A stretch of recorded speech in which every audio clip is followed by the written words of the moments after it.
माया क्या है और इससे कैसे बचा जा सकता? माया उस पार ब्रह्म परमात्म की शक्ति है। वो परमपिता परमात्मा अपनी माया रूपी शक्ति के द्वारा सर्व कार्य को अंजाम दे रहा है। इसको परमात्मा की शक्ति कहो, परमात्मा की माया कहो या परमात्मा की लीला कहो, क्योंकि बिना शक्ति के किसी कार्य की सिद्धि नहीं हो सकती। जैसे आप जब दौड़ते हो तो आप में जितनी दौड़ने की शक्ति है उसी के अनुसार आप दौड़ सकते हो। वज़न उठाते हो अपनी शक्ति के अनुसार ही वज़न उठाया जाता है। तो सर्व कार्य शक्ति के द्वारा ही सिद्ध होते हैं। उस परमात्मा की जो शक्ति है उसका नाम माया है। यानी माया ये वैसे तो अनिर्वचनीय है, इसका वर्णन क्या करें, क्योंकि ये ना जड़ है ना ये चेतन है, ना ये सत्य है और ना ये असत्य है। सत्य असत मिलके भी नहीं है, ना ये भिन्न है और ना ये अभिन्न है। भिन्न और अभिन्न मिलकर के भी ये नहीं है। अब प्रश्न ये उठता है, और ये है भी परमात्म स्वरूप ही वैसे तो, क्योंकि जैसे पहलवान की शक्ति वो पहलवान से जुदा नहीं है, उसी का रूप है। इसी प्रकार परमात्मा की जो पराशक्ति है वो परमात्म स्वरूप ही है और प्रकट भी उसी से होती है। यानी परमात्मा अपने विलास के निमित्त अपनी शक्ति को प्रकट करता है। उस शक्ति का नाम चाहे उसको प्रकृति कहो, चाहे उसको माया कहो, चाहे उसको आवरण कहो, विक्षेप कहो, तुच्छा कहो, और ये वचनों में नहीं आती, ये अनर्वचनीय है, क्योंकि वचनों में इसका निर्णय नहीं हो सकता। ठीक है, तो माया नाम अज्ञान का है। यानी परमात्मा की जो अज्ञान शक्ति है उसको माया कहा जाता है। और माया तभी कहा जाता है, वहाँ कहा जाता है जिसके अंदर माया की तीन शक्तियाँ हैं, जहाँ तीनों सामान्य रूप में हैं, उसका नाम माया है।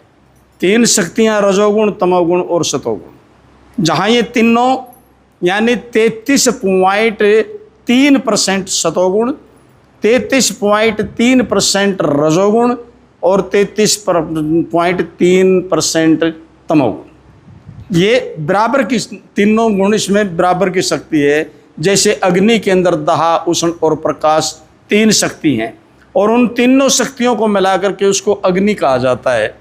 इसी प्रकार रजो, तमो, सतो, इन तीनों गुण की जो शक्ति है, इन तीनों गुणों के समूह का नाम माया है। अगर दाह, उष्ण और प्रकाश इन तीनों शक्तियों को अग्नि से जुदा अलग कर दिया जाए तो फिर अग्नि नाम की कोई वस्तु नहीं है।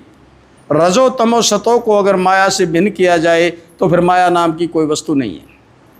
ठीक है, लेकिन अब कहते हैं कि परमात्मा ने ये सर्व सृष्टि रची है, तो किसी भी चीज़ का निर्माण करने के लिए रॉ मटेरियल का होना बहुत ज़रूरी है। तो जो नाना प्रकार के आकार, नाना प्रकार के रूप, नाना प्रकार के रंग, ये रॉ मटेरियल परमात्मा लाया कहाँ से? ठीक है, ये सर्व मटेरियल इस प्रकृति की जो ये प्रकृति रूपी जो शक्ति है, इसकी जो माया शक्ति है, ये सारा रॉ मटेरियल इसी के अंदर था। ठीक है, जहाँ पर शतोगुण की प्रधानता रहती है और तम, रज और तम, ये दोनों शतोगुण का जहाँ नीचे होते हैं और इनके ऊपर शतोगुण हैवी होता है। यानी शतोगुण की अधिकता, रजो और तमो की न्यूनता, ठीक है, जहाँ पर है उसको माया कहा जाता है। माया में शतोगुण अधिक है, और जहाँ शतोगुण अधिक होगा यानी जहाँ पर भी शीशा साफ है वहीं पर प्रतिबिंब साफ पड़ेगा। उस पार ब्रह्म का, उस ब्रह्म रूप परमात्मा का, क्योंकि इसके अंदर शतोगुण की अधिकता है तो यहाँ पर उसका सीधा ही प्रतिबिंब पड़ता है। तो उस जो प्रतिबिंब है उस शतोगुण के अंदर जो चेतन भास है, जो चेतन भास हो रहा है, उसको चिदाभास महापुरुषों ने कहा है। उस चिदाभास का नाम ईश्वर है, उसको ईश्वर कहते हैं। ठीक है, और जहाँ सतोगुण अधिक है वहीं पर ज्ञान अधिक है। इसलिए परमात्मा सर्व का जाननहार है, वो सर्व का अंतर्यामी कहा गया है, और वहाँ पर उसको कर्म और कर्तव्य की उसके कोई लाग लपेट नहीं, वो अपने मन अपनी मौज का धनी है, वो सर्वशक्तिमान है। ठीक है। और जहाँ पर अविद्या, छोटी छोटी अविद्याएं, उसी माया का जो रूप उसकी, जहाँ छोटी छोटी अनेकों अविद्याएं प्रकट हुई, अविद्या नाम उसका है जहाँ पर रजो और तमोगुण के नीचे सतोगुण दबा हुआ है। यानी रजोगुण अधिक है, तमोगुण अधिक है, लेकिन सतोगुण बिल्कुल थोड़ा सा है। और उस थोड़े से सतोगुण के अंदर जो चेतन का प्रतिबिंब, उसी ब्रह्म का जो प्रतिबिंब पड़ रहा है, वो भी थोड़ा सा प्रतिबिंब है, यानी चेतनता थोड़ी है। ठीक है। तो उसके अंदर जो, उस थोड़े से सतोगुण के अंदर जो चेतन का प्रतिबिंब पड़ के जो हमें चेतन भास हो रहा है, उसका नाम जीव है, वो जीव है। तो जीव के अंदर रजो और तमोगुण की अधिकता है और सतोगुण कम है। अविद्याएं अनेक हैं, जीव भी अनेकों हैं। ठीक है। और सभी के अंदर वही जो चेतन भास है वो जीव रूप है। लेकिन उस माया का आधार क्या है? यानी उस माया का आधार वो जो सामान्य चेतन है, यानी वही ब्रह्म है, ब्रह्म के ही आधार है। और उस अविद्या का आधार क्या है? वो भी ब्रह्म के ही आश्रय है। ठीक है। उसको चिदाभास कहते हैं। इसलिए जो इसका आधार, जो जीव का आधार है, जो ईश्वर का आधार है, वो दोनों ब्रह्म के आश्रय, ब्रह्म रूपी है, उनमें कोई अंतर नहीं है। ठीक है। तुम खैर इतनी गहराई में न जाते हुए मैं ये कहूँ कि माया नाम एक सर्वज्ञ वृत्ति का है। वही सर्वज्ञ वृत्ति जब ज्ञान रूप होती है तो उसको सतोगुण कहते हैं, जब क्रिया रूप होती है, कर्म रूप होती है, तो उसी को रजोगुण कहते हैं, और जब जड़ मूल रूप होती है तो उसको तमोगुण कहते हैं। ठीक। ये एक सर्वज्ञ वृत्ति है। ठीक है। और इसको अनेक प्रारूप हैं, और ये सारा संसार इस माया के ही अधीन है, इस माया शक्ति की ही देन है। इसकी रचना भी इसी शक्ति से हुई है, और ये इसी शक्ति के आश्रय है। और अंततः यानी बड़े बड़ों को इस माया शक्ति ने लुभाया है। ये नाना प्रकार का रूप धारण करके पुरुष यानी उस पूर्ण ब्रह्म को ये लुभाती है।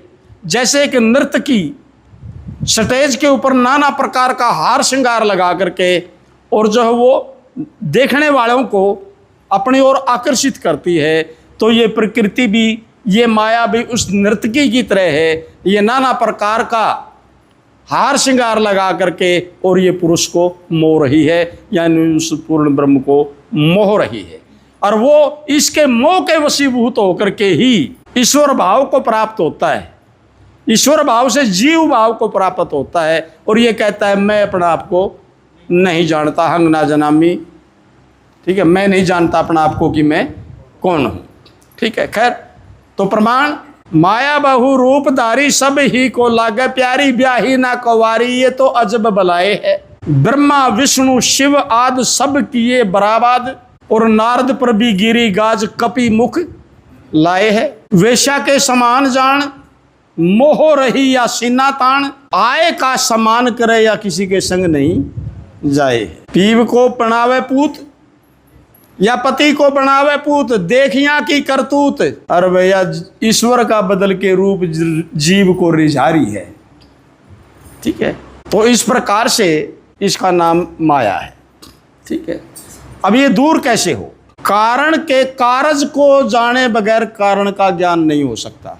माया का कारण क्या है, इसको जानने के लिए कारज का हमें ज्ञान करना होगा।